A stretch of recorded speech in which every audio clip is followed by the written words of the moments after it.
And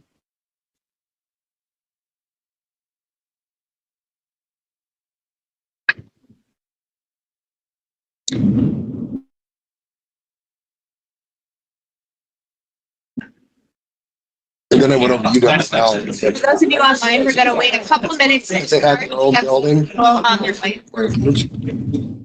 Okay.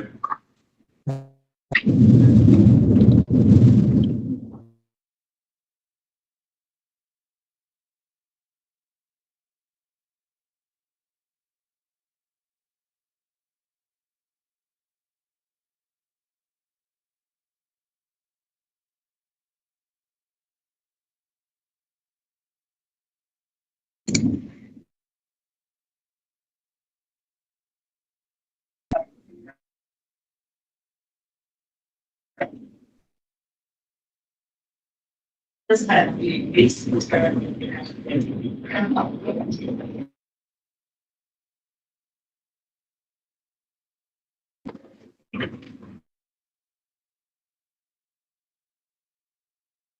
yeah. That was something. But yeah, it's a bit joke.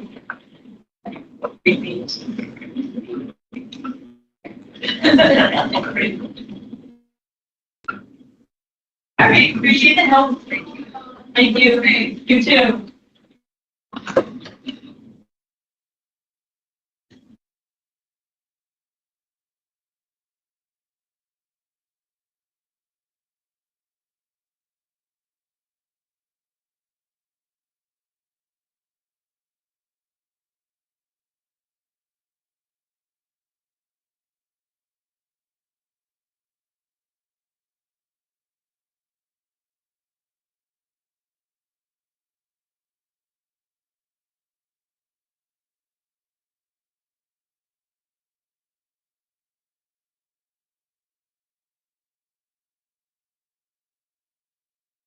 About how this Okay. committee, yeah. All right. I'm going to call the meeting to order. It's 9:31.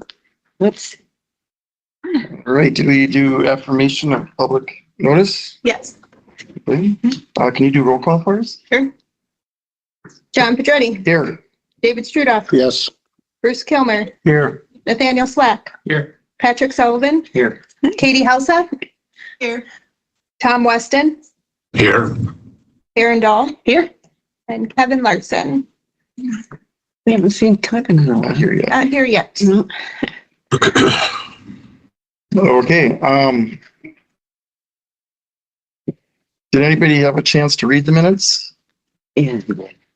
Anybody think they're good? I move to be accepted. Okay. You I'll make a second? second. Okay. All those in favor of approving the minutes, signify by saying aye. Aye. Those opposed, say, okay. That motion passes. All right, our regular business. Oh, wait, no. Oh, vouchers. Sorry. Oh, wait a minute. Oh, audience. Audience. Do we have anybody here who'd like to speak or online? I'm so excited about the presentations. I'm trying to get to it. All right, hearing none. The payment vouchers, I guess we have to do next. Yes, so I emailed out to the committee the voucher payment summary. So in May, we paid a total of $20,690.02. The remainder of our former economic development coordinator contract, payments for the visitor guide, for printing and shipping, photography. Pretty much everything you see is budgeted, nothing out of the ordinary. Okay.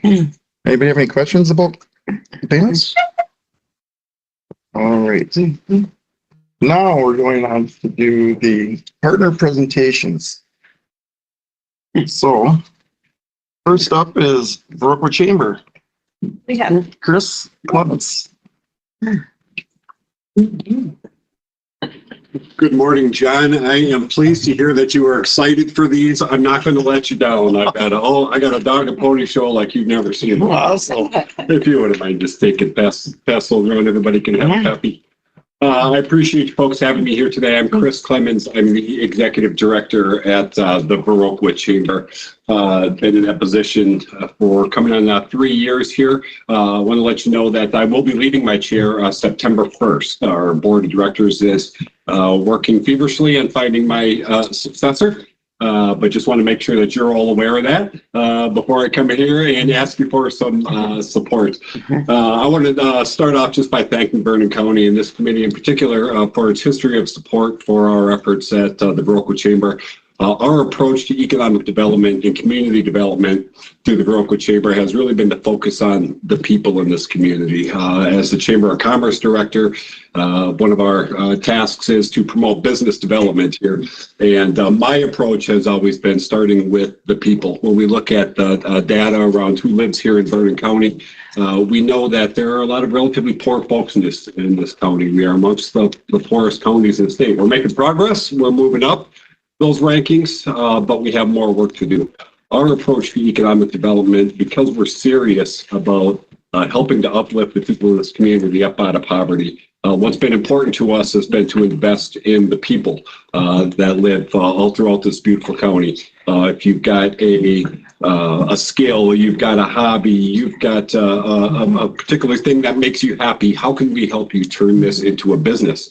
Help you create a business and start a business. This is now an asset that you can pass on, hopefully, to your children. And this is a way that we can really have a real meaningful impact lifting people up out of generational poverty. That has been a problem in this county for a long time. We have also been very active in tourism promotion, not only for the city of Baroque, but for the county in general. We know that our small businesses can't survive on the spending of our local people only. We need those tourist dollars.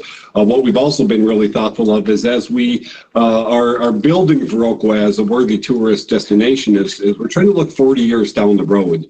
And look, and we are 40 years down the road. Are we going to look back and say, boy, we did a great job?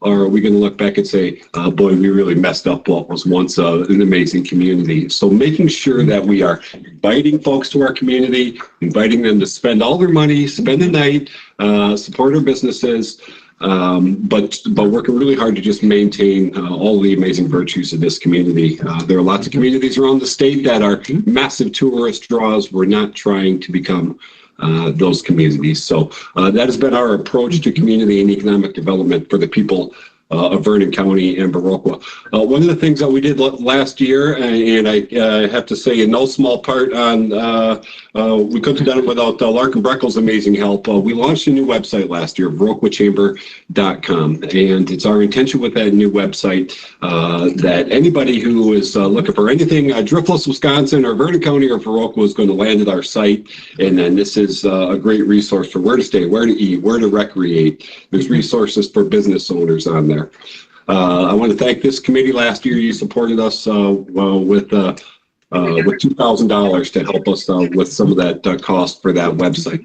What we're coming in here and asking of Vernon County today is for $1,200, and that $1,200 represents a share of the cost for the website maintenance and hosting.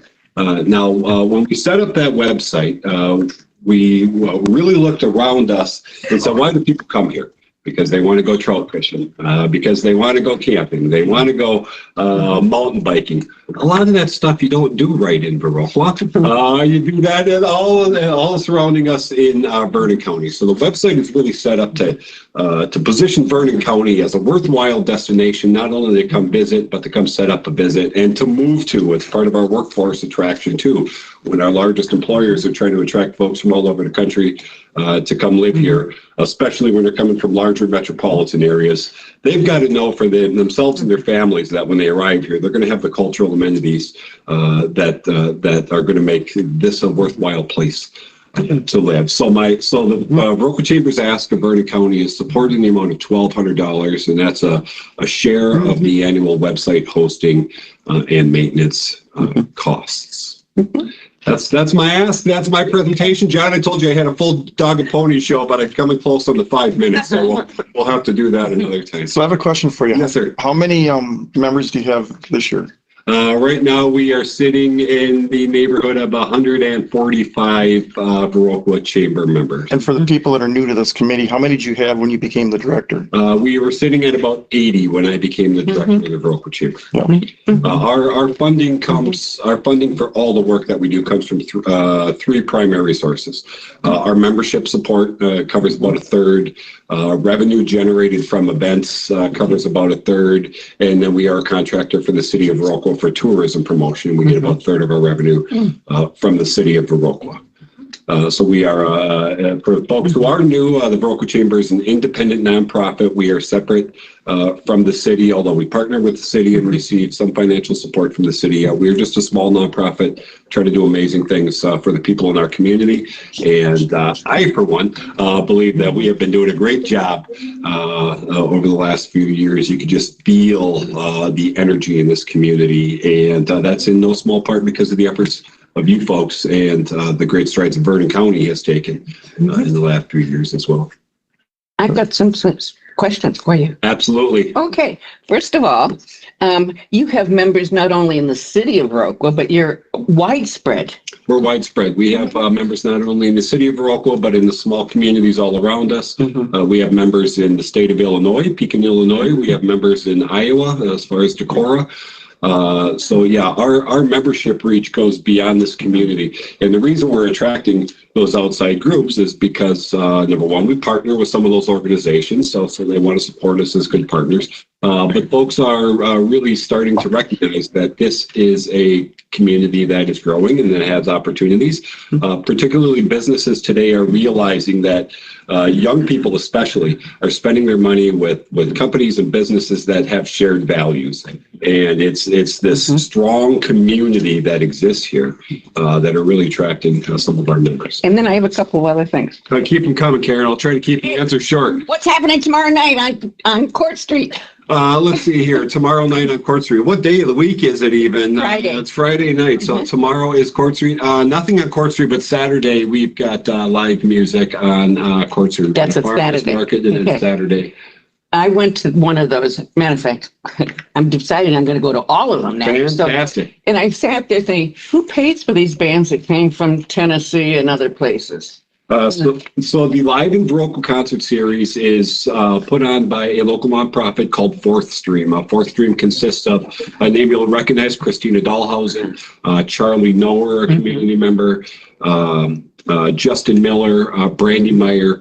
And so the funding comes from through support from the Baroque Chamber as a representative, as a contractor with the Tourism Commission. So the city of Baroque through the Tourism Commission provides funding, and most of their funding is just boots on the ground asking of our businesses. Well, and then the other thing is that those music concerts on Saturday night, I mean, really bring in people. That's true. I went to one the other day, and it was like I didn't know anybody. I maybe knew 4 people. So you know that they're bringing people in. The other thing is on your website, you got to tell people that we're closed on Mondays. Closed on Mondays. Yeah, Then the whole community? it seems like it on Main Street. I had some people stop me and say, you know, what do you recommend? And I told them this, Main Street Station and all that stuff. And then I realized as they were going down the street, God, this is Monday. You know, I appreciate that sentiment. These are conversations that I've had with a lot of our business owners. Full disclosure, I'm also a business owner. My wife and I own the Noble Run Cheese Company at the Hotel Fortney. Currently, there are 0 empty retail spaces on our main street in our downtown district. What's incredible about our downtown district is almost all of those businesses are owned by folks, families who live right here in our community, and a large proportion of those are owned by women. yeah. And so what I find as a business owner, I'll put on my business owner hat here. My wife is really the magic behind our store. Our store is closed Sunday and Monday. Sunday, she works all day. She's got to take a break. Staffing is a challenge. Mondays are really just the slowest traffic days. As Chamber of Commerce Director, I would love to see these businesses open 7 days a week, 7 a.m. to 9 p.m. But the feedback that I get is, yeah, we'd like to be open too, but it doesn't pay, and I got to have a break. But I appreciate that sentiment. I would love to see more open on Monday too. I gotta tell you, I was at the Hotel Fortney. Your wife knows that. But, and I sat beside two people and I said, well, you know, what did you hear about Virgo? Why are you here? Or where are you from was my first question. And they were coming in from Chicago and they read about Viroqua and they come frequently to enjoy this. And then my dog's veterinarian in Madison. He said, oh, Viroqua, we come every August with another couple because it's so interesting and we can find all sorts of things to do. And I lost the train of thought. Anyway, the point is that they read about Viroqua. That's the first thing. And then they come and they want to stay or come back frequently. So, yeah, I think that your Chamber of Commerce is dynamite and it's really important for the community and the area. I mean, it's not just, you know, Viroqua centric. It's all over. So I really think that you're doing a bang up job. I appreciate you sharing that sentiment. We do intentionally market to relatively larger markets like Chicago and the Twin Cities, and we have just contracted with a marketing firm to help us expand our reach to some of these larger metropolitan areas. What we're trying to do is attract three separate groups of people here. Young professional families with children. Now they're going to come and recreate. We're hoping to make memories for those children so that they'll come back 20 years from now when they have kids. We are reaching out to those young, hip professionals who, again, are looking to support communities and businesses with whom they share values and are looking for great activities. We're also intentionally targeting high wage earners in these large metropolitan areas. We are not naive to think that this economic growth trend that we have seen over the last 20 years is going to keep going forever. We know that we are long overdue for an economic correction. And so part of our strategy has been making sure that we are targeting those folks who have the income, even if the economy does crash, they're still going to get their vacation in. And so we have been intentionally reaching out to these folks to say, hey, come do that here. Come spend your money here. Just, I'm new to this, but Welcome. Who's your counterpart at the counter level? Larkin Breckel. Larkin? Yeah. That's your, okay, I didn't know the connection here. It was So- Christina before. Okay, all Yeah, right. and I also came from the chain. Okay, all right. Larkin was our assistant director at the Viroqua Chamber. When I started, Larkin was there. Larkin was the Viroqua Chamber. I am just pleased as punch to see her sitting at this table in this new role. I don't think you could have found a better candidate to sit in the chair that she's sitting in. Tough loss for us at the Viroqua Chamber. Extremely talented, but very proud and happy that she's with Vernon County now. You got a good one. All right, thank you. Any other questions? All right, well, thank you so much. You're welcome. Thanks for the opportunity to be here today. I really appreciate it. Did we make Thanks, a motion to? No, okay. I'll explain that. Yeah, actually, I kind of jumped the gun. Amy's going to explain why they're doing presentations today for you guys that don't know.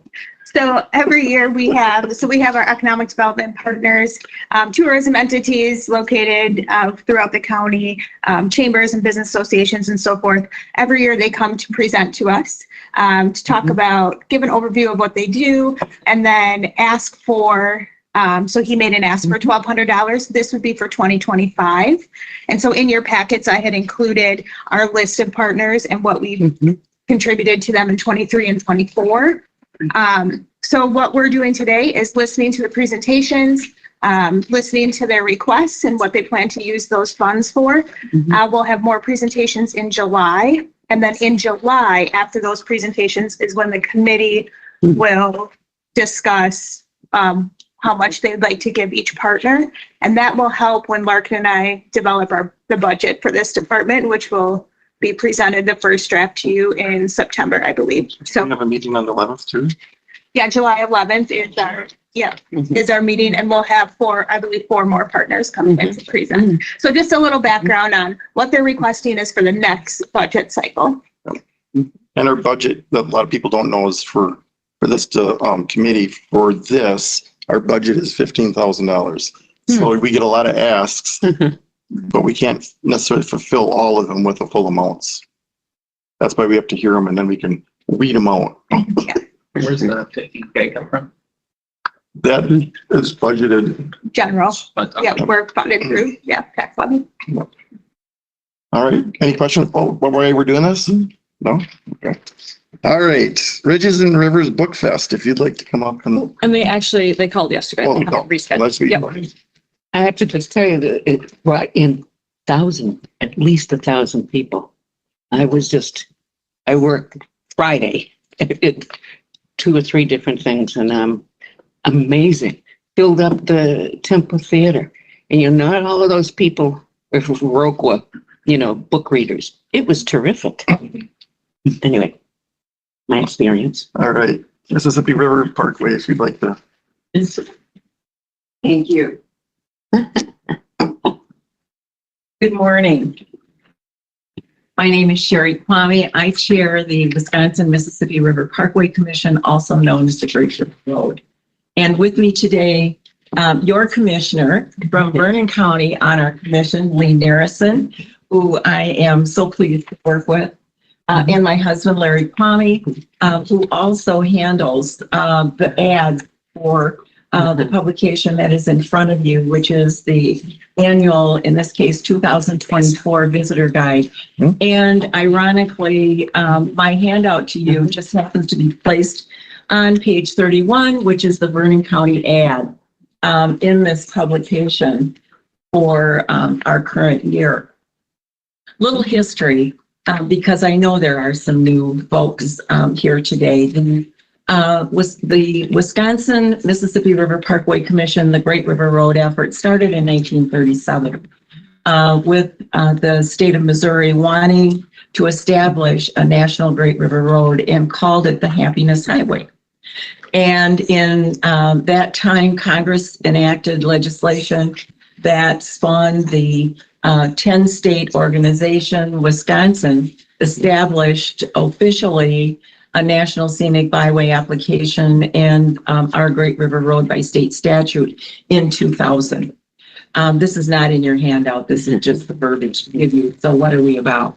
And we have one commissioner appointed from each county. We are gubernatorial appointees with terms of 4 years. So Lee was just reappointed, as was I and everyone else. Our mission is to preserve, protect, promote, and enhance the Wisconsin Great River Road. Vernon County is an absolutely stellar partner in all of this. And we have come to you today with an ask of $2,000, which is the ask that we have made annually over the past 5 to 6 years that you have funded. And what is it used for primarily? For our marketing operations that get us into the regional market, the state market, and certainly in the Midwest.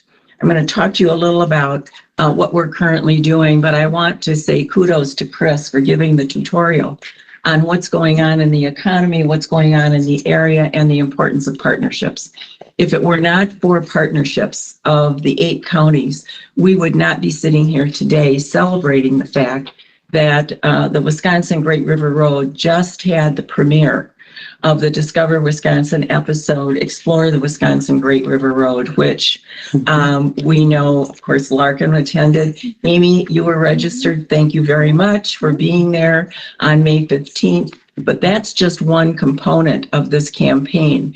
And you were part of that filming and part of that episode. The next thing that's happened is the development of 4 digital shorts, which are 5-minute to 6-minute segments that will be going out on YouTube and other social media platforms that tell a deeper dive story into areas that could not be featured in the 20-minute episode, the 30-minute episode that is airing now on the Discover Wisconsin networks around the Midwest. I'm going to point you to the attachment, which is on your handout, because you'll say, well, what do we get when we put $20,000 or $2,000? All right. That was just, oh my goodness. Well, that slipped. And I don't know, that would have been Okay, I'll vote. yeah. How many zeros? $1,000. It helps us with developing these kinds of things. In 2 weeks, after the launch of this program, following with that launch of social media, links and episodes. We had digital and social media impressions of essentially 390,000, and believe me, it's over 400,000 as we sit here today. Digital streaming views, it was 125,000. Estimated broadcast viewers were about 250,000. And then I wanted to know, so what percentage are we talking about in terms of the ripple effect here? How much of this is Wisconsin? How much is Illinois? How much is Minnesota, primarily? So about 60% Wisconsin, about 18% Illinois, and Minnesota, 13%. We have target markets: Chicago, Minneapolis, Milwaukee, and we certainly target market into Iowa as well. They didn't include Iowa in this measure. And now we're working on project number 2, which is in the phase of planning discussion, because we got to be filming this summer. Larkin was just part of this. We did our digital short filming last week, I believe. And we were here. I wanted downtown Viroqua. I wanted beyond into the county from the Great River Road. So Wonder State Coffee, the expanse of your city, and the Main Street, and of course then Driftless Cafe, and that appeals to people who are very organic oriented, want to know more about the area, etc. That will be included, and those are being finalized now for release this summer. There will be 4 of them.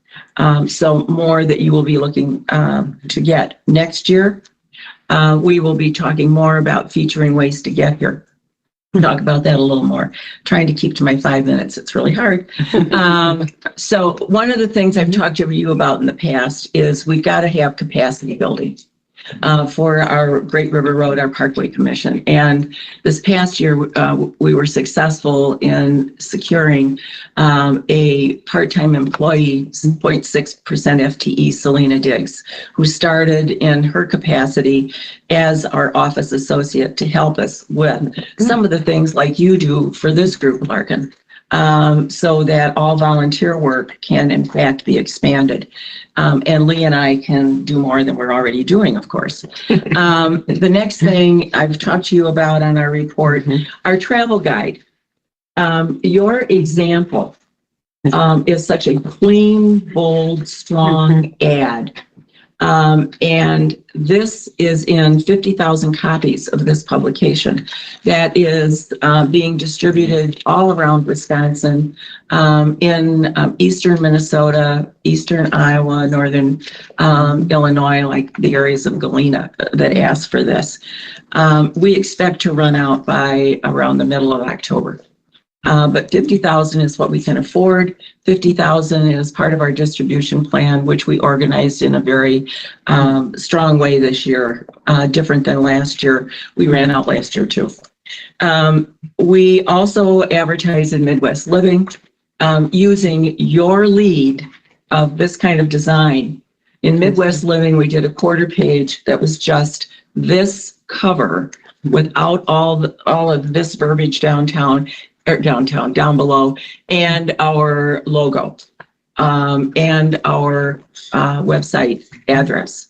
And we are getting requests that are rolling in for individually distributed, mailed out guides, which is the result we're looking for. And that's growing daily, which is what Selena Diggs is providing, and at a lower cost than we were paying with another fulfillment contract and arrangement. So we're always looking for ways that we can partner with others and save money to invest in other places. So Midwest Living is a tremendous vehicle. Now, August 3rd is the Great River Road Day in Wisconsin. It's a big day at the State Fair. And you have a publication. You are invited to provide your Vernon County guide to us. We will distribute it that day. along with our travel guides. You have a presence here. And then any guides that we do not distribute that day, Grant County is on the following Monday. They are a sister county to us, a partner. They will distribute our guides. We help each other. And that's the whole thing about the uniqueness of the Great River Road in the 8 counties. We work together.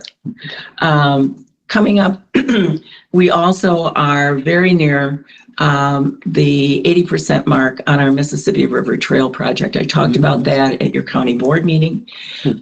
We have Pepin counties and we have Pierce County. Those 2 that we will complete in getting the resolution, and then we will move to getting official designation, get the state legislature to include the funding for that project in the next biennial budget for the signing of that. So a little progress on that benefits you as well. And then we're still waiting for the National Scenic Byways Program to offer their grant program. One of the reasons, I'm going back now to the 2025 budget, we are looking for our contributions from our counties because we will be applying for a GEM grant for the full $39,900 in order to redo our website, update it. It hasn't been done since 2016. And we need a destination marketing kind of grant application, which means we have to have 4 partners in with us contributing to that development effort and financially. And so we will be asking if you can contribute to that, and some of that $2,000 could go for that. We are going to make the September 1 deadline for that application.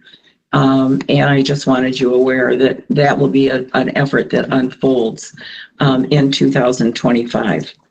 And of course, we're working on itineraries that bring people to our areas of the Great River Road that also help people understand how to tour in 48 hours. What can you do for family fun, for outdoor recreation, and for just the route? So, and we have a 4th topic yet to be discovered and identified. Plus, of course, one of the topics that we definitely are involved in is the pollinator trail. That is that we are the longest continuous pollinator trail in the United States as a result of our partnership with Rotary International, soon also to be partnered with the Mississippi River Rivers and Towns Mayors Initiative Group. They are passing their resolution next week. So all of this coming together makes for a very big family and a lot of people that we work with that make us all stronger. So happy to take questions. I've got some compliments, of course. You can count on that. you know that. Yes, John. One thing is I remember when I was carrying out delivering those around the county. I mean, it's been a while. Yeah. Karen, you were one of our strong distributors in many ways. That's so sad. Well, anyway, so yeah, I remember that, and I'm glad that you have it, other than me doing it. And then the other thing is Thanks, Lee. That's what I'm doing. oh, good. Yay. Anyway, Rod Often and I went to the state fair, and we were there for the weekend representing Vernon County. And the 2 things that struck us most was people came to the booth. I mean, they were kind of interested in other things. Biking and fishing. I couldn't believe it. So we're out there. And also, people don't realize that we were the #1 scenic highway in the country. That beat Hannah and the, Highway 1 in California. Big Sur. I mean, this is just amazing. So it's really effective. And then on September 28th, we signed a compact with this pollinator project.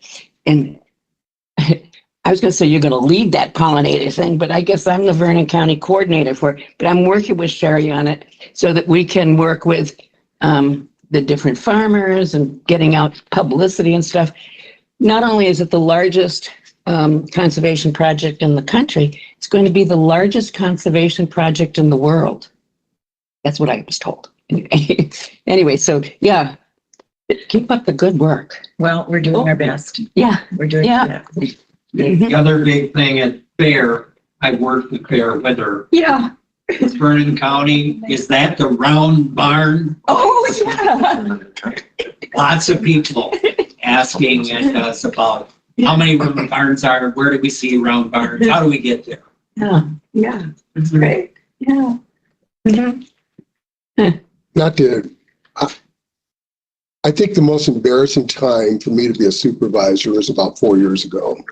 If you look at that map up there, you start down at Ferryville and you work your Ferryville townships, DeSoto townships, all the way up to Bergen townships, all border the river.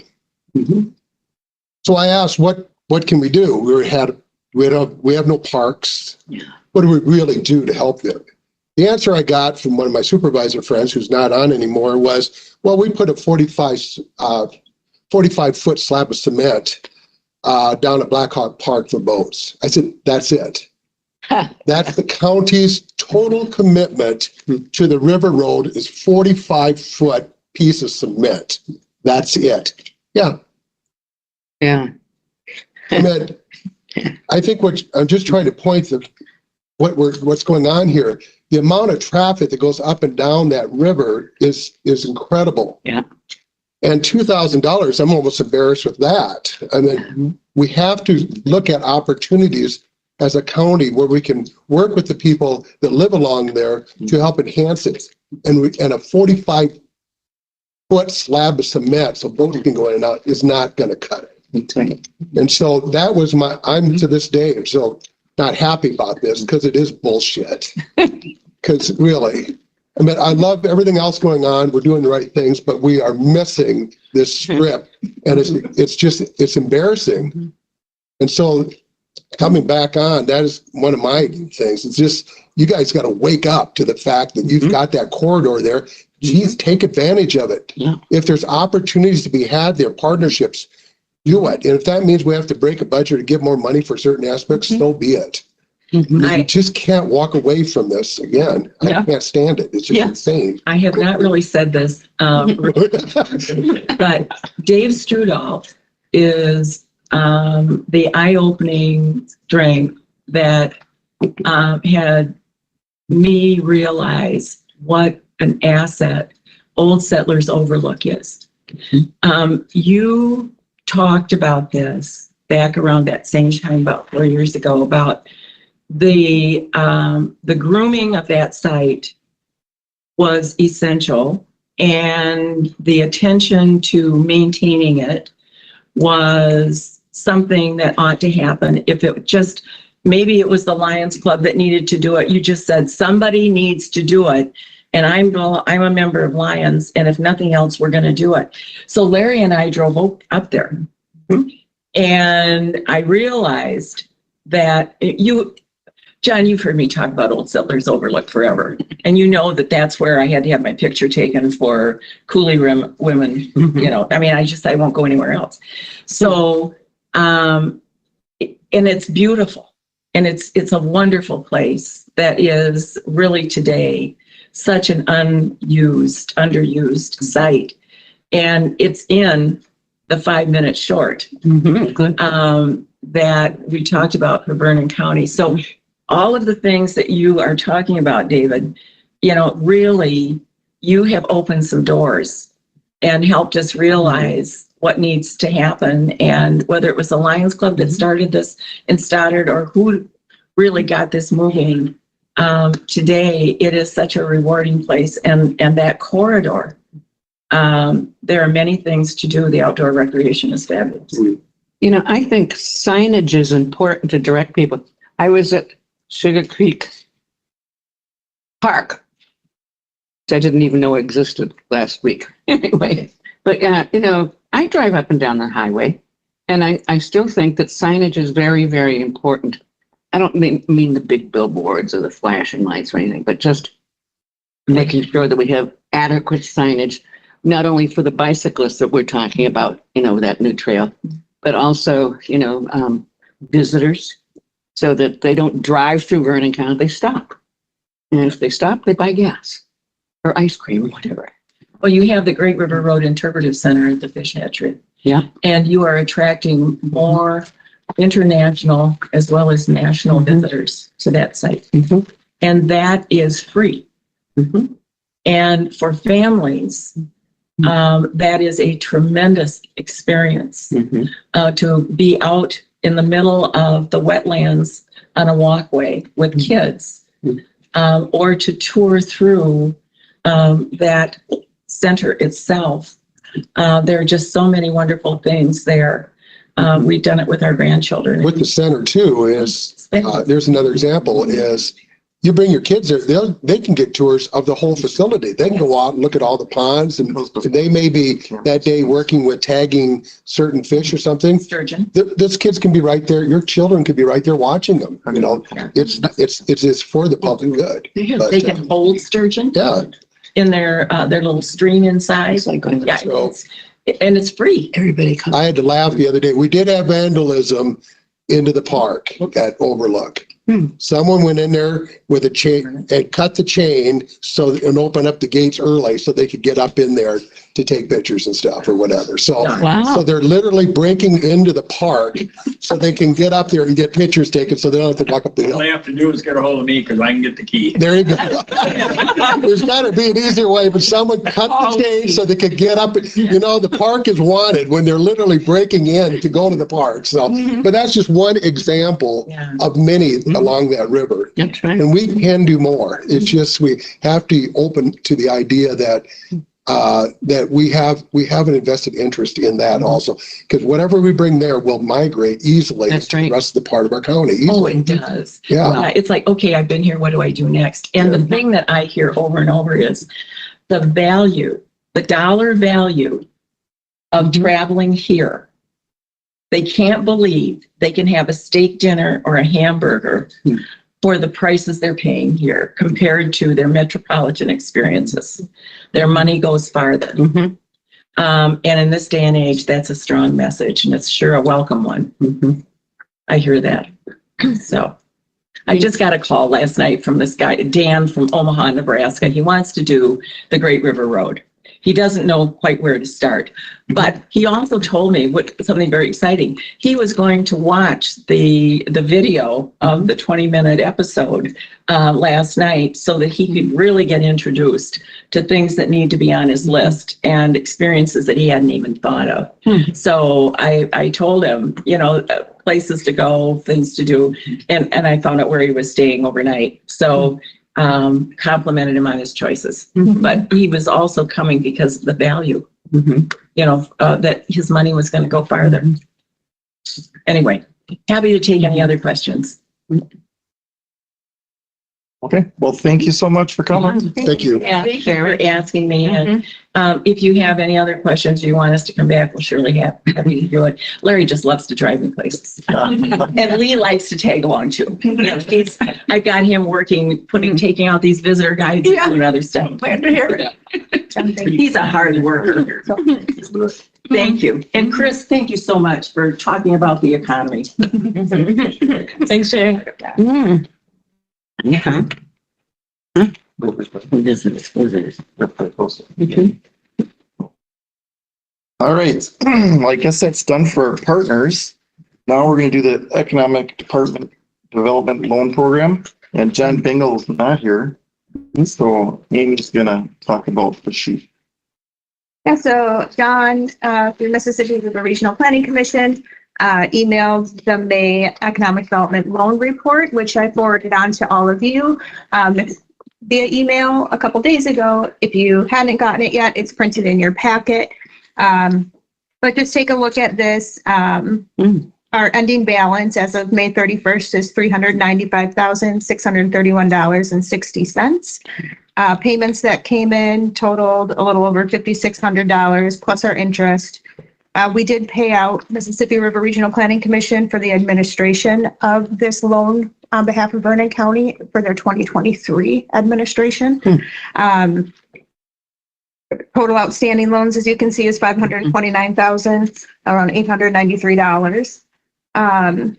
We did approve, the committee approved that loan to Country Chicks, which John had said is still in a holding pattern, and perhaps maybe Katie has any further updates on that, but if not, Katie, that's okay.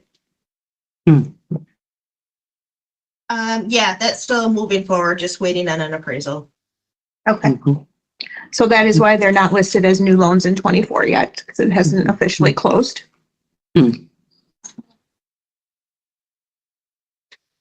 Any questions on the report? Do we do any formal action or not, or it's just a report? Just a report, yeah. Thank you.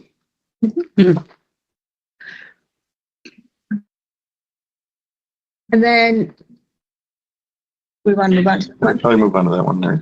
Yeah, so I amended the agenda yesterday morning for Royal Bank's request. John had reached out to myself, Katie, and Tom, and Katie's going to actually tee this up, but just to introduce the agenda item there, that toward the end of 2023, we had approved an economic development loan through Mitchell Real Estate. And Royal Bank is now requesting that we subordinate our mortgage position from second to third. So I'm going to let Katie talk about that, and then we'll open it up for questions. But this committee does need to vote on if we're willing to do that. John had asked me to share his recommendation is that we do not move from second position to third position. So as the administrator of our loan, he did ask me to share that recommendation. What was that for? I mean, That's for the LAX okay. fabricating in Westby. Okay. That's going up in Westby Business Park. Okay. Katie, could you share a little bit more? I'll let you know. Yeah, Tom and I can kind of tag team this, so feel free to jump in, Tom. So I just reviewed some of the notes that Chris from Royal Bank had sent John. So currently we're sitting at 57% loan to value. If we were to approve this request, it would go up to 75%. So essentially Royal Bank would have a first mortgage for $1 million. They would then have a second mortgage for $400,000, and they are proposing that we then move our mortgage of $250,000 into third position. So essentially we're changing the loan to value from 57% to 75%. That's your bank, or is it Vernon? It's at Royal. Has anyone else here been up to see the Mitchell's project in Westby? Other than driving by it, I haven't been on site. Yeah. I guess, you know, and I know the Mitchells personally. I've done business with them in the past. They're very good business people. I guess in looking at that, it seems like that project has taken a long time. And I guess my question would be, what does this request do as far as expediting the completion of Mitchell's project? That I don't know. I mean, just a brief summary that Chris had from Royal was they needed these additional funds to complete the project, essentially. My understanding, and this is hearsay only, I don't know if this is accurate or not, but that they had some issues with the contractor kind of walking away mid part of the project, and they had to hire a different one, which caused some delays and different things. Again, I don't know that that's 100% true. That's what I've heard. So that was my question also, because the steel or the actual shell, the infrastructure of the building has been up for like 3 months, and it seemed like it took a long time for the outer shell to start being completed. And I know they're anxious to get production moved from Minnesota over here. And I'm sure it's driving them nuts to not be able to do so. So, you know, I think we need to do what we need to do to get that buttoned up. Otherwise, it's just sitting there, it's just a shell. John, Chair, I did ask John Bingle in an email. I said, if the committee doesn't approve this request, will Royal Bank not loan these additional funds, and will that put the project at risk? And he had said in his conversations with Royal Bank, he did prep them that this committee may turn down the request. He didn't feel like they would therefore deny the loan. They would just take first and third position then. But that's what so I just want to share that was his response to me. I don't know if it will actually play out that way, but I would look to Tom and Katie on what. I'm guessing here, but making an educated comment here that Royal will probably proceed if we don't subordinate. I think if you recall, for those of us that had the opportunity to see the financials, part of our lean in to make this part of the funding available at our preferred rate was an incentive, to get them to the Westby Business Park. There's going to be some job creation and those types of things. On the other hand, their financials were strong enough. It wasn't an integral part of whether or not they were going to do it or not. It was just we made part of our decision is that making this part of the funding available at that preferred rate to show our interest in the project. So I suspect at some point in time, Royal may be taking us out if rates shift. I think that's likely. Overall, projected loan to value at 75% with strong cash flow numbers. There's nothing that I've seen, at least to date, since we approved it, that would indicate otherwise. So I don't think it's going to jeopardize if we don't subordinate. And then ideally, in 5 years, once they're fully up and cruising, maybe we can get those funds replenished back into our revolving loan fund. But we'll see how it goes. Mr. Chairman? Yes. Can I ask, does this decision have to be made today? Yes, Royal Bank is waiting on an answer from. My concern is that, and this is kind of a in the weeds thing, but this was just recently published, but was it published? Usually you can't vote on things. You shouldn't be voting. I should put it this way. Shouldn't be voting on things of money when you posted it only for less than 24 hours. Did it get?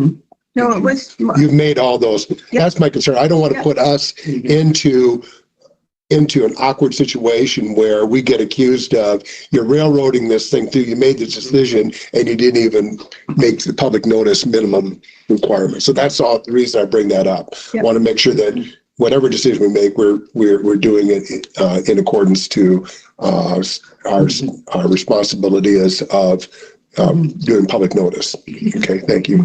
The concerns that I have about it is in our manual, it doesn't address this. I don't believe, does it? I don't remember. I don't believe it addresses in our manual that we just are setting up the loan program. And whatever we decide to do, we are setting a precedence to have any other loan here or any other loan in the future to ask us to do the same thing. So that I'd always keep in mind. I don't believe we have anything laying it out in our manual that we went through that took us 6-8 months to do. We probably should have something in there that states what we can or cannot do, but I think we can always entertain it. I think it's on a case-by-case basis, depending on the strengths of the credit, versus feeling like we're setting a precedent. I think it depends on the situation. I think it depends on the ending loan to value, and maybe our expectations, going forward, given the fact that we're not very far into this credit and cost overruns are a part of life. We're already in a subordinate position. It's just a question of now whether or not we want to get pushed out a little bit further, or given where our rate is and where we're in the funding lineup, if we just want to stay put and see what happens. So I have a question for Tom, maybe, or Katie. So we're at subordinate second, and we've got an X number of dollars agreed upon in the loan at a certain percentage. Instead of going to third subordinate, which none of us really are excited about, but if we just reduce the loan percentage rate. Why would we do that? Well, it's helping them. Yeah, but the rate went up since they took out the loan. Yes. So why would we give them a discount on top for already discount? Well, I was just thinking too, help them along. This isn't the issue. The issue is the extra $1 million they want. Yeah, I know. That's I can't for see. 400,000. That's the issue. That's a lot of money. It's but- not the $12,000 Yeah. in interest. Yeah. My input on this a little bit, and echo kind of what Tom said. I mean, obviously, 75% loan to value and the strong financials, I'm not too concerned from that standpoint. I do think that we gave them a very good rate and did help them out, and used a significant chunk of our funds. And I think we have every right to not do the subordination. And I think, if that's a deal breaker for Royal Bank, they can always finance this loan and pay us off in addition to that 400,000. I mean, it wouldn't change their loan to value percentage. It would be the same. So obviously they should be able to do both, but it also gives them an incentive to pay us off earlier at some point too, if they need additional financing. And I think with their strong financials, that's not an issue for them to borrow money. That's just my 2 cents. It just gives them more of an incentive to get this paid off so we can get more money out for others. So if this is an action item, we need to vote on that? Yep. Does anybody, like Katie, would you like to make a motion? Or anybody want to make a motion on this? Tell us exactly what the motion will say. Yeah. Someone has to tell us that. Yeah, That's if anybody makes a motion, they'll be telling us what the motion is. You want to know what we're I gonna, can't make the motion because I have no idea what I'm supposed to say. Yeah. I'm not going to say anything because I don't know what I'm supposed to say. You want to make a negative motion. We have to take action, right? Yeah. There's not leaving it up. the committee would make a motion to either approve or deny Royal Bank's request for us to subordinate our position from second Just to third. that simple.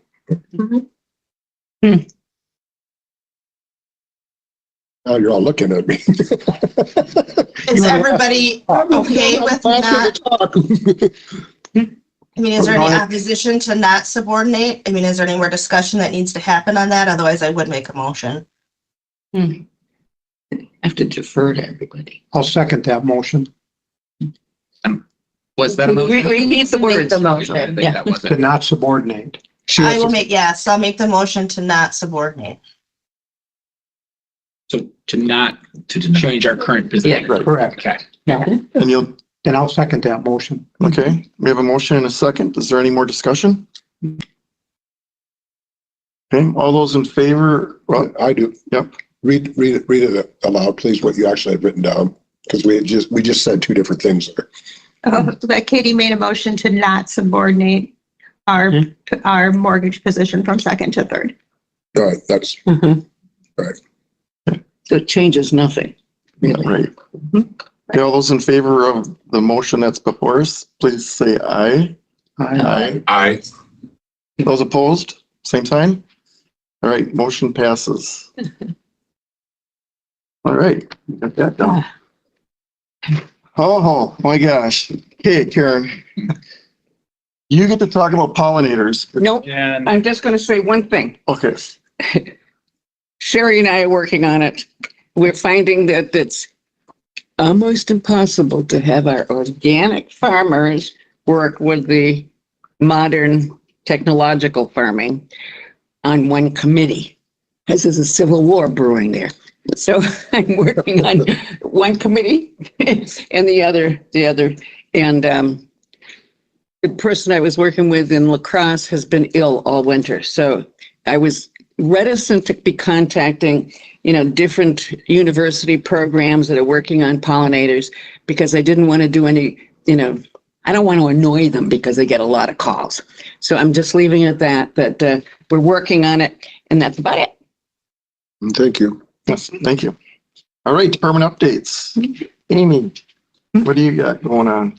Okay, well, I have general updates and then a few other items that we need to make decisions on here. So I'll just quickly run through some of this department updates of what I've been up to. Certainly not everything, but some highlights. Brandon and I submitted a request for congressional spending funding to Senator Baldwin's office and Von Orden's office. And Senator Tammy Baldwin did notify us that she is selecting our project for a new mobile command. that doesn't mean we're approved. She's moving that up to the Senate Appropriations Committee for consideration on funding this project. It's competitive. It would be for fiscal year of 2025. And so they would keep us informed of next steps. But our current mobile command center is 20 years old. The project is a little over $500,000. And that was something that Brandon felt would be a good project for this grant that our senators offer. So just an update there. So we're one step closer. Yeah. I keep talking about housing studies and countywide housing studies. I've been still in conversations with Verocla's Housing Authority, and then Nate Torres, really looking at what some other counties have done around a countywide housing study. And my next step, I need to talk more with Cassie about this, but I would like to put an RFP together to get some quotes from an agency on doing the housing study. It's hard for me to apply for a grant or seek funding if I don't know how much it's going to cost. And so that seems to be the next logical step, of which I would look to Verocla and some others for their input on what is needed, what we'd like that final project to include. I have a question on that. How much do we anticipate we would be spending to hire somebody to do such a study? Is there a goal we're looking to get to as far as a budget? Well, I think so. Like Mississippi River Regional Planning Commission, John threw out a ballpark number of I think we could do it for around 25,000. I think is what he said at the last committee meeting. I know the city of La Crosse conducted one, and they paid around 50,000 for theirs. So it really, this RFP could go from $25,000 to $100,000. Really, hopefully, we have a lot of people who submit a proposal, and we would choose one that's most advantageous to the county. I was able to sit in when the people from Iowa came and gave the presentation to the people in La Crosse there. We talked about how much that cost, and I guess what I walked away from was, I think a lot of times we have a lot of smart people right here in our community that could do a lot of that work. Talked to the guy from Iowa afterwards, and with some probing questions, he said a lot of that information you could have got online yourself. So I guess I'm always cautious on spending money outside of our community to do these studies when we've probably got a lot of smart people right here who could gather the same information. I think what's great about outsourcing this, though, is we do have that data. There's so much data available around housing needs in the county.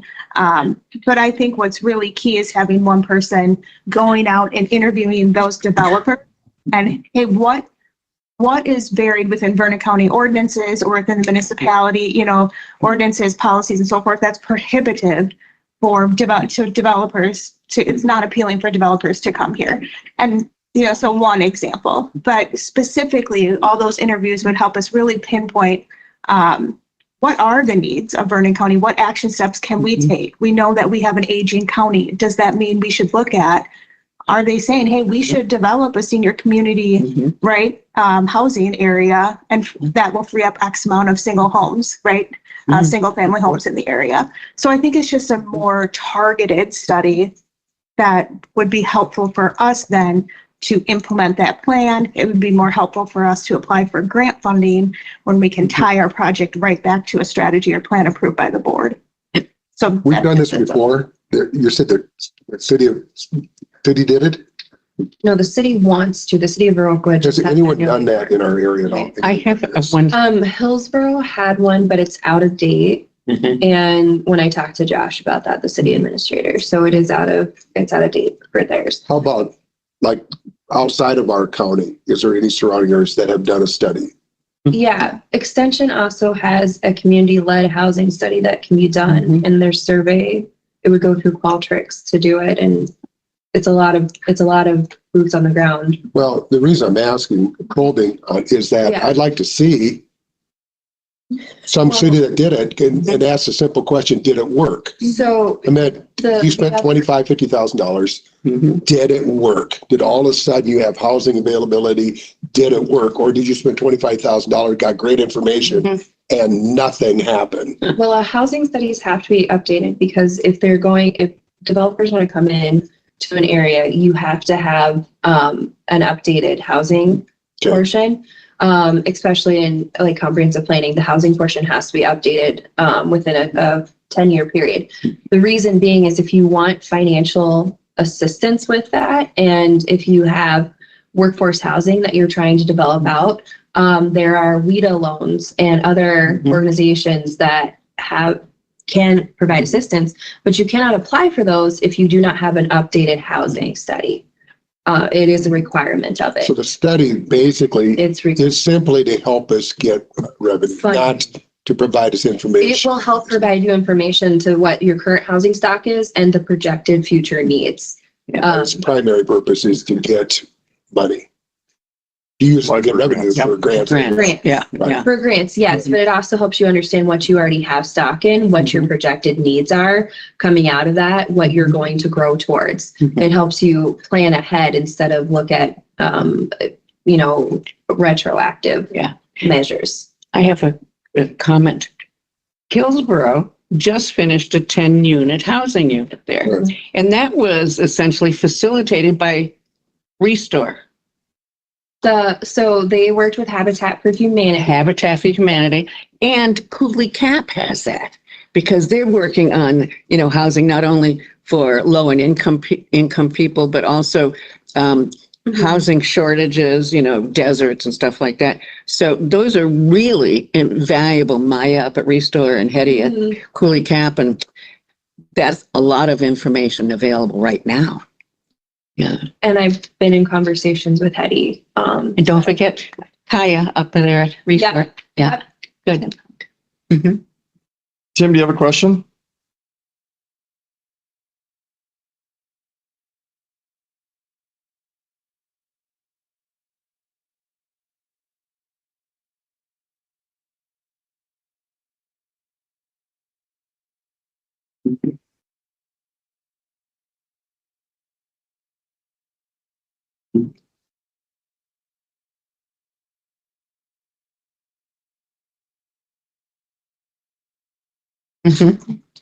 Yeah. And I'm happy to email out the links. So I've been looking at counties regionally around here who have done those, and I'm happy to email out their studies. I'll include those links just so you can start taking a look at what is included. Some are much, some are 100 pages and some are 30 pages, right? And so you can see the difference for yourself there. But when it comes to winning grants, because that's really not what we're talking about, is there evidence to show that the 100-page report will get us a higher probability of success versus the 30-page? Or is it basically the information that's in there is essential, whether you do it in 100 pages or 30 pages? Help me understand that too. It's the data that's in it that helps with it, because when you have developers that are going and applying for, and specifically like with Cooley Cap, they have a developer that they work with, and that developer is the one that's applying for the grants. Sure. And they need that information, whether it's census tract, what communities in Vernon County are in census tract areas, because then they can apply, they get higher points on an application when they're applying for it. So the data really does matter that's collected in there, because it's going to either strengthen an application for funding or it's going to weaken it.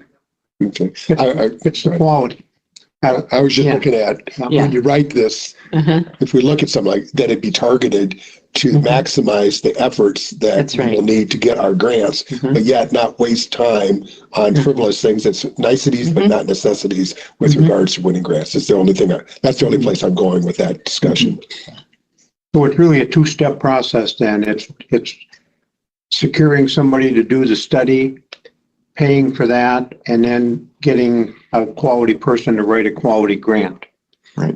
We already have the last one. Yeah, I was gonna say, we already have that. We have the quality person right there. Yeah. But I think also this also goes into like are we trying to do for the whole county. We're trying to do like planning and stuff. Yeah. This would also be redundant, so therefore we get a discount because that would be part of, it's like, what are 7 things you have to do on the 9 elements of the. yeah, and that's a comprehensive plan for the county, and that is one element of it, and we are talking about doing a comprehensive plan for the county. So that would, it might be $25,000, but it might save us $10,000 when they do the Right, county. right. Or more. Or more. with that. Yeah. Like our economic development, we already did that, so that's gonna come off from the county part too, so. Well, we had a good blip on the radio here a couple weeks ago. I don't know how many phone calls people called up and asked about what's going on in Baroque and Vernon County as far as your housing study. So whoever put out that information to the radio station did a great job. Yeah, yes, one of the radio stations emailed me for an interview when we did the press release on the investment the county has made in economic development over the past year. One being Larkin's position as a county position, our economic development strategy, updating our website, our visitor guide. And so then they had said, like, what's next? And we know that's 2 of our biggest challenges in our county, like many other counties throughout the state and the nation, are housing and childcare. And so that's what I had said, is the county is now exploring what is our role with housing and childcare and how do we support that countywide, because it's a big struggle. That's hot topic across every municipality, that we have here. So I do think a countywide housing study is one step that we could take to be supportive and give some direction on our, like Hannah had said, our current market, what are their projections, giving some direction and a plan that can be followed, that can be implemented, that would provide that information for developers and for grant funders. So, I mean, there's lots of benefits, I think, to a study. And again, I'll share some like a couple of my favorite examples that I've come across from other counties, and I could definitely plan to reach out to them to say, did this work? Like, you have this study now. What happens? What are successes from that? Yeah, absolutely. And just because we do a request for proposal, right, doesn't mean that we have to move forward either with, oh yeah, we're definitely going forward with, we're trying to get an idea of how much this would cost. So if I wanted to apply, if I find a grant to fund a study, I can easily, sometimes you only get 30 days to submit that grant application, and I would have those proposals in place to say, this is how much we want to ask for. So. Thank you. And then lastly, we had 2023 community development grant projects were completed in May in Viola and Lafarge. And whenever communities complete their projects, so this would be last year's award, I like to just show a picture of their final. And then they have to complete a closeout report with us in which they summarize what they were able to do and the impact or feedback they've gotten so far. And then we had, our 2023 was a pilot year. We had asked for any suggestions they have for improvements to this grant program. So the Village of Lafarge, they did a few things, but one main thing was to build a park shelter in one of their main parks where they have disc golf. And so they're already getting rentals. They also upgraded their electrical at their campsites. 4 out of 16 of their campsites only had electrical. Now all 16 do. So that's what they've used this grant funding for that we awarded them last year. They didn't have any suggested improvements. I put their quote up here. They appreciate the communication and working relationship with the grant staff, and that they thought the process was very smooth. So I think another benefit from this program is just that connection that we're making between the county and all of our municipalities who are part of these grant awards. And you're teaching how to apply for grants. Yeah. Slowly. And what that communication looks like between the funder and, And then the Village of Viola, they put in a new park, and we funded the slide, the tire swing, this kind of teeter-totter, I'm not sure what it's called. Then there's another piece of equipment on the other side of the swing set that we funded. And I shared their feedback last year. So in 2023, they had already planned for park improvements in their budget. So when this grant was released, it was perfect timing. It just helped them do more. But they weren't aware of that we were going to offer it again in 24. And so they had said it'd be great if we knew about it before our budget season, which unfortunately our budget season and their budget season line up. So, as this grant that we offer to all these communities is funded through Ho-Chunk funds, I believe that goes before the board, the final request for those funds in November. So, yeah. Viola is divided by Vernon County, Viola, and Richland County, Viola. Is this a Vernon County, or do we share it with Richland County? I'd like to have somebody else help defray some of the costs, that's all. Well, Where's that park? I'm not certain where the park, it's across from their American Legion. I don't know where that lies in terms of Richland or Vernon, to be honest. But this was I mean, they do sit within Vernon County. We partner with them a lot. So I think it's appropriate that they applied and received this grant funding. Because I was just hoping that Richland County could put some money into pipe dream. I understand what you're saying. Yeah, I like collaboration. I used to work in Postville, Iowa. We had the town was split like that. And what ended up happening, counties would use each other not to fund anything. Oh. If Clayton County won't pay us, then we're not paying you, and then they go back and forth. So Gotcha. I think we take the high road, and then last taking the high road, it forces the other county then to be recognized. So And I think this is a special grant opportunity we're offering to municipalities within Vernon County. And Richland may be doing something similar too. That we're not. I don't know. Yeah. I know they've shared in emergency management stuff. Right. Yeah. Okay, so I'll leave my general updates there. If I could move on to the rest. Okay, so the other 2023 projects, their projects deadline is June 15th of this year. We did hear, so last month you approved for the town of Webster for a 90-day extension, and since then we have had 4 others come in, and I included their extension requests in your packets. At the finance committee last month, the finance committee is the one who oversees the Ho-Chunk funding. They did approve that this committee can just make the approval on these extension requests, and it doesn't then have to go from here to finance. So I guess we have been in contact, Amanda and I, with these communities. We feel they have valid reasons as to why they would like to extend for 90 days. They feel confident that they'll get the projects completed within 90 days. So I'm looking for this committee's approval to extend the town of Union, the village of DeSoto, the village of Coon Valley, and then the town of Greenwood. Their project deadlines from June 15th of 24 to September 15th of 24. We need a motion on that? Yeah. I move that we do that. Grant the extensions, 90 days. I'll make a second. We have a first and a second. Do you have any discussion about that? Any thoughts or feelings about extending them? All right. All those in favor of extending the, what do you call it? Grant project deadlines. Yeah, the grant project deadlines by 90 days. Say aye. Aye. Aye. Those opposed? All right, motion passes. They're extended. Perfect. And then I'm going to share my screen again, but before I do, so the next up is the 2024 Community Development Grant.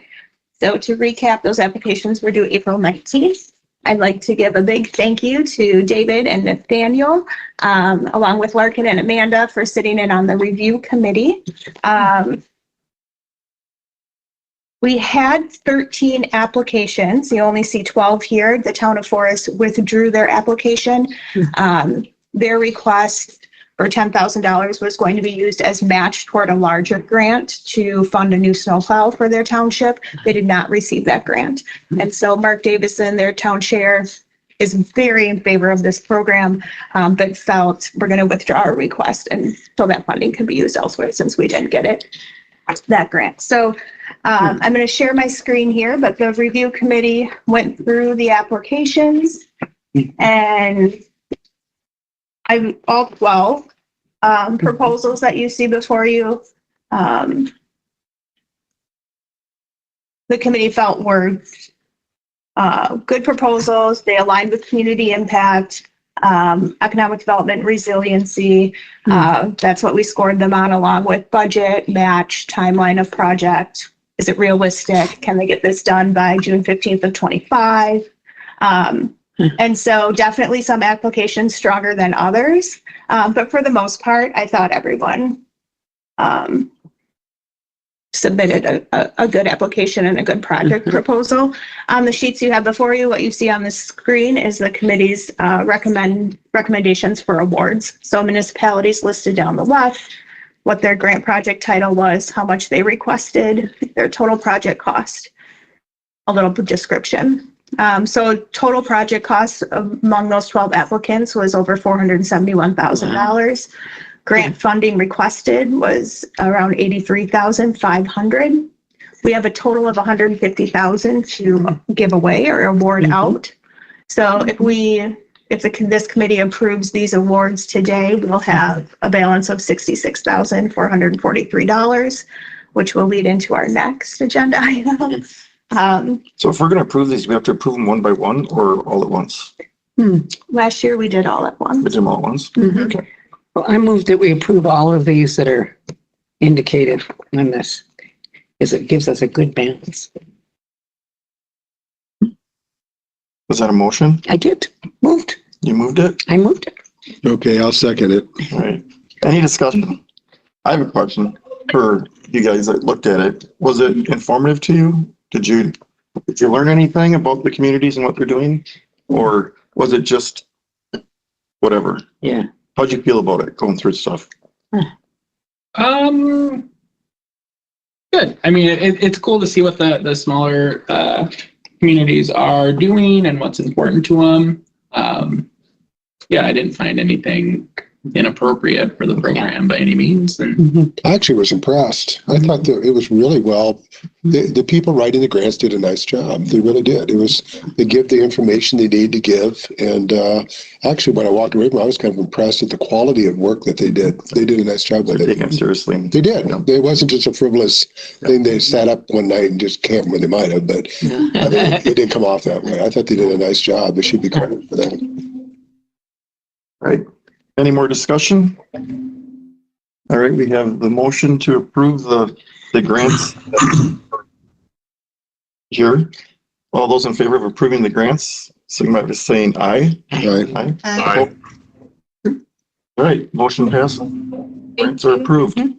And just for your knowledge, so the next step is for us to email out a grant agreement between the municipality and the county. So for anyone listening, if you are and you're one of the new awardees, you may not start your projects yet and spend money until you hear from me and they get that grant agreement and it's signed by both parties. So we do take those necessary steps there.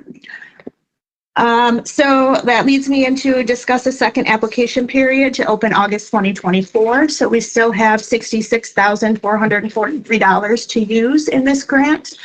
I have at least 3 municipalities who are very much hoping this committee would consider a second application period. Either stuff came up and they weren't able to submit it, or they didn't have the money budgeted for that match. But now that we'll be halfway through the year, they feel to make some changes in their budget to come up with the 1-to-1 match required for this grant.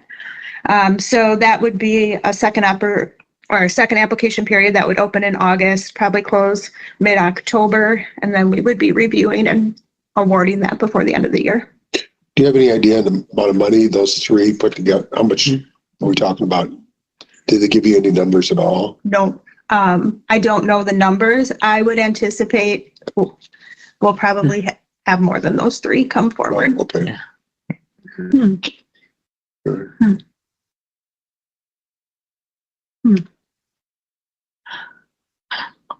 anything else to talk about that? What's that? Pretty good. I'd make a motion to go ahead with that. Okay, we have a motion. We have a second. Second. All right. Any more discussion? No? All right, all those in favor of having another grant application period in October? Well, I'll open it in August for the Community Development Grant 2024. Signify by saying aye. Aye. Aye. Those opposed? All right, motion passes. Good work. You made that Yeah. very easy. Thank you. All right. And then would that be like closing in October versus the ones that are like closing in June? Yes. So like they would have like till October 20. They would Okay, yeah, hopefully, yeah, okay. All right. Huh. Anything else, Amy? No, I'm done. Are you sure? I'm done. Thank you. All right. All right, Larkin, Economic Development. Yeah. So it's been a very, very, very busy first month for me here. It's been wonderful to kind of get to know the county, like the facilities and everything a little bit more, and get to know the team here. I think I'm very lucky to be working on a great team. And I've really been focusing on two of our strategic goals for a lot of my first month goal setting here. So looking at awareness of the investment that the county made. So things like the great press release that Amy sent out, as well as just doing a lot of that boots on the ground awareness building. So I went to 2 conferences this month. I went to a Basics of Economic Development conference, as well as a Connecting Entrepreneurial Communities. There I was able to meet with Vernon County residents, as well as a lot of colleagues and counterparts across the state and the area. And then I've been really getting to know a lot of our resources. So meeting with the Seven Rivers Alliance, SBDC, WIBIC, a lot of our partners there, just so that I'm able to be a good information conduit for a lot of our businesses, as far as directing people to the right resources. And then I've also been starting to attend community meetings and business association meetings. So I went to the Stoddard Business Association meeting earlier this month, got to meet with that group, and they're doing wonderful things. Really enthusiastic group of entrepreneurs there. I'm excited to see where they're going, as well as the Ontario Community Club, and got to hear a lot about like the history and things in Ontario, as well as what they've got up and coming.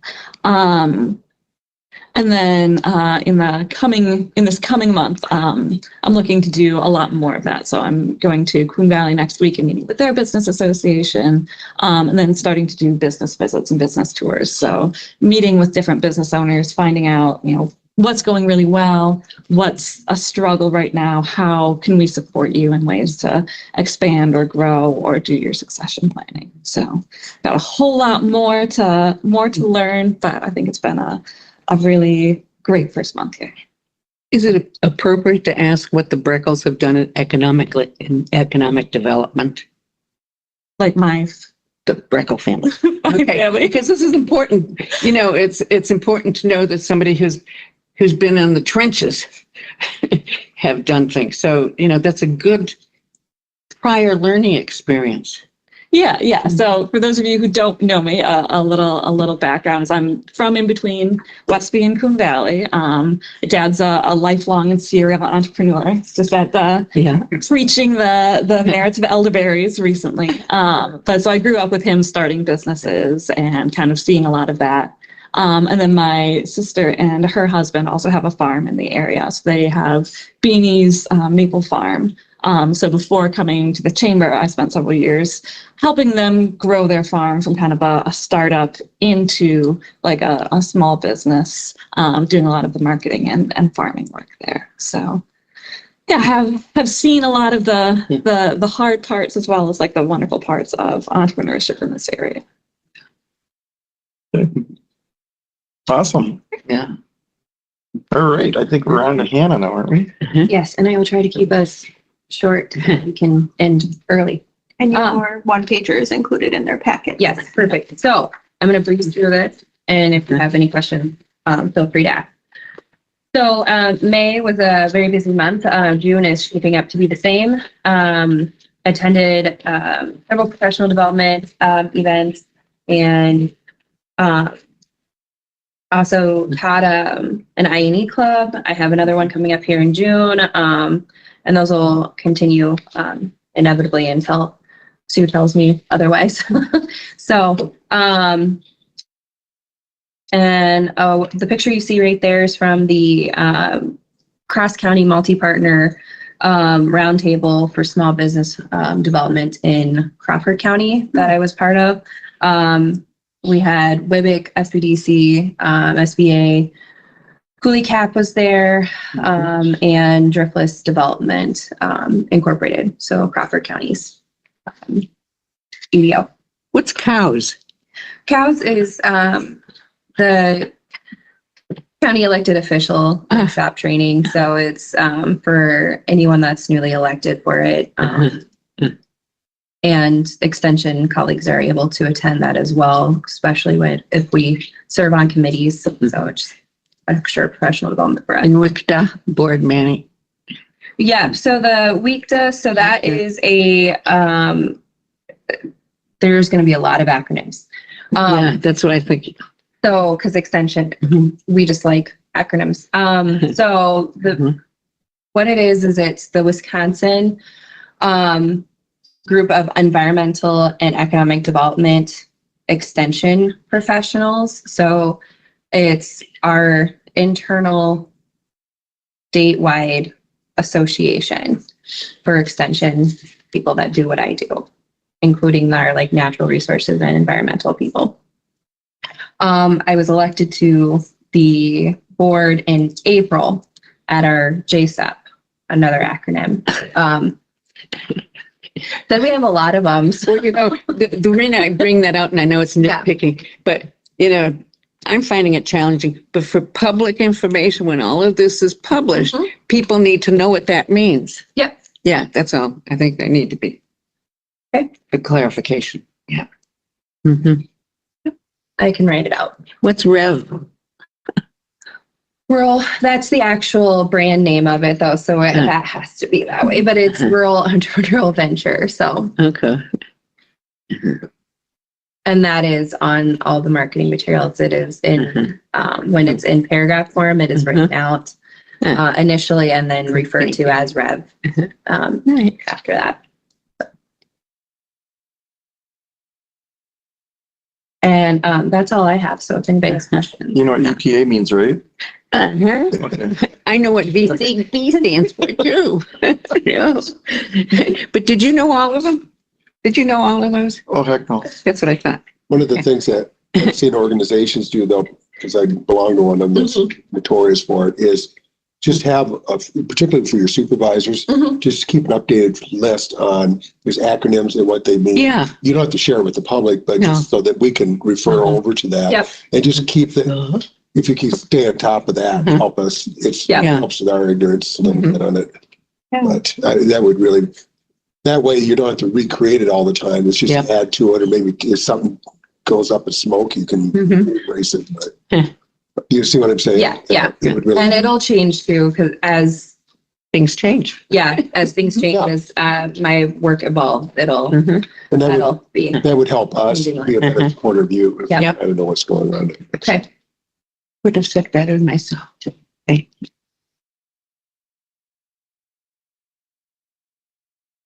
Any questions for Hannah? Is that it? No, they gave me homework, so I'm good. Oh, you're good? All right.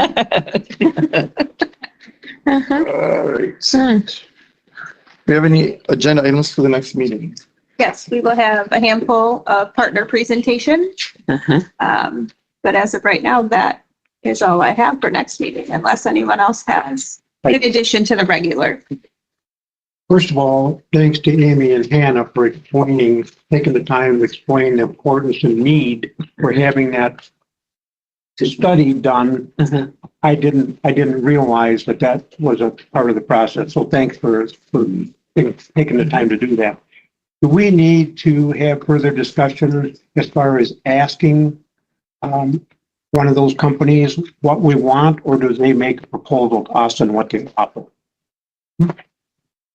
Well, my next step would be, so I've explored what some other counties have done. I know I'm having some more in-depth conversations with Baroka because they were already exploring doing one for the city. And then I had said, hey, we're looking at a county-wide one. So our county-wide plan might have kind of more like a subset for Baroka in there, and they might entertain, like be willing to contribute to that. So I do need to get that feedback from them and from some other stakeholders throughout the county on what they would like to see in this study. But yeah, I can bring forward, like I'll share those examples with you. And I can definitely put together an RFP and bring it forward. Just Yeah, I think there's a lot of positive energy on getting that done, and it would be good to keep that rolling right now if we can. Mr. Chairman, I'd like to let you know that I will not be in attendance next month. My wife and I are taking a vacation up to Grand Marais, so I have no idea where I'll be at. So, Vacations, huh? vacation, yeah. Awesome. Not vacation in Vernon County? I live, life is one vacation living here. I'm retired, so it is a vacation. Wow. The hard work is getting up in the morning, figure out what I want to do for the day, so, yeah. But I will not be able to be here next meeting. I'll be in attendance. so in addition to partner meetings, housing study update, are there any other suggested items that I should put? on the agenda?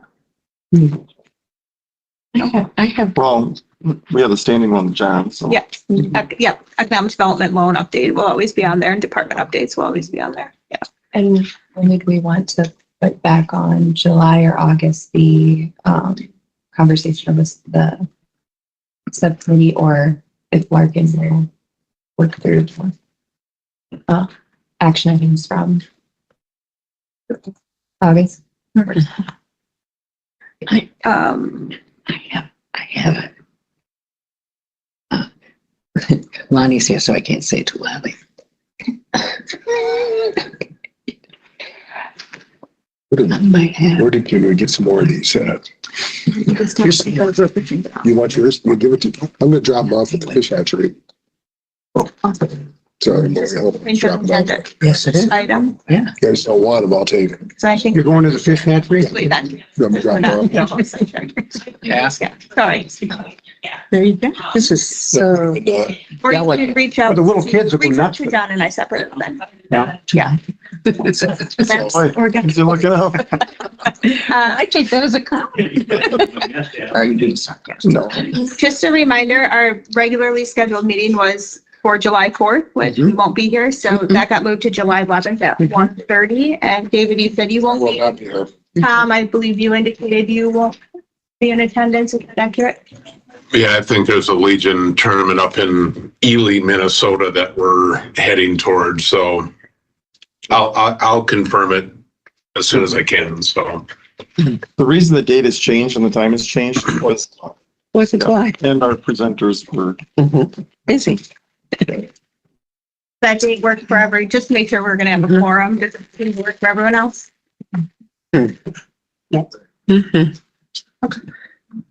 All right, so that is about it. Does anybody want to get out of here? Or wait, We do have, so the tour is scheduled at the Food Enterprise Center. Right. With Chuck Peterson with Vita said he would give Been there? a tour to this committee. We did this last year and it was very eye-opening and informational. Vita will be presenting next month for their annual contribution request. And so they will be ready for us, or whoever is able to go over and take a quick, probably 30 minutes. If people are willing to do that. do you already know where it's at? Building? NCR building, yeah. I used to work there. Oh, Oh, NCR? Yeah. Yeah, I just, this is, if you haven't been there, you should go, because it is so interesting. And if you've been there before, you can see What's the that? expansion. This Food Enterprise, You said you're feeding us? I did not. no, last time they gave us, You make it go back. they gave us like some stuff though. They Yeah. didn't hook- Go yeah. macro bars, that's Yeah. your lunch. And then there was also those energy packs.